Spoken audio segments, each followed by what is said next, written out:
बहावलपुर के रेगिस्तान में रफ्तार की जंग शुरू। 21वीं चोलिस्तान जीप रैली को क्वालिफाइंग राउंड में 120 से ज्यादा गाड़ियों ने हिस्सा लिया, जिसमें रेसर रजा सईद ने मैदान मार लिया। तो मज़ीद तफसीलात इस रिपोर्ट में। रेगिस्तान बना रफ्तार का मैदान और आसाब का कड़ा इम्तिहान, जहां 120 से जायद रेसर्स ने लड़ाई जीत के लिए जान लड़ाई। चोलिस्तान के दिलवश स्टेडियम में जब इंजन गरजे तो रेत ने भी जैसे चैलेंज कबूल कर लिया।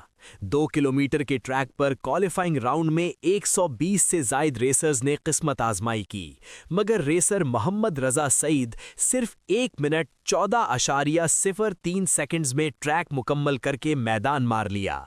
मीर जाफर मगसी ने फासला 1 मिनट 15.08 सेकंड में तय करके दूसरे नंबर पर रहे। हसन अली मगसी ने फासला 1 मिनट 17.33 सेकंड में तय करके तीसरे तेज रफ्तार ड्राइवर करार पाए।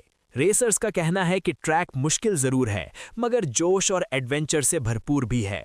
शायकीन और ड्राइवर्स ने अपने फेवरेट नादिर मक्सी की कमी शिद्दत से महसूस की, ताहम बैनुल अक़वामी रेसर्स की शिरकत ने मुकाबले का रंग दोबाला कर दिया। अब नजरें जमी हैं 216 किलोमीटर के आसाब शिकन ट्रैक पर, जहां जुमे को प्री प्रिपेयर्ड कैटेगरीज का पहला राउंड होगा और क्वालिफाइंग में कामयाब रेसर्स अपनी अपनी कैटेगरीज में सबसे पहले मैदान में उतरेंगे।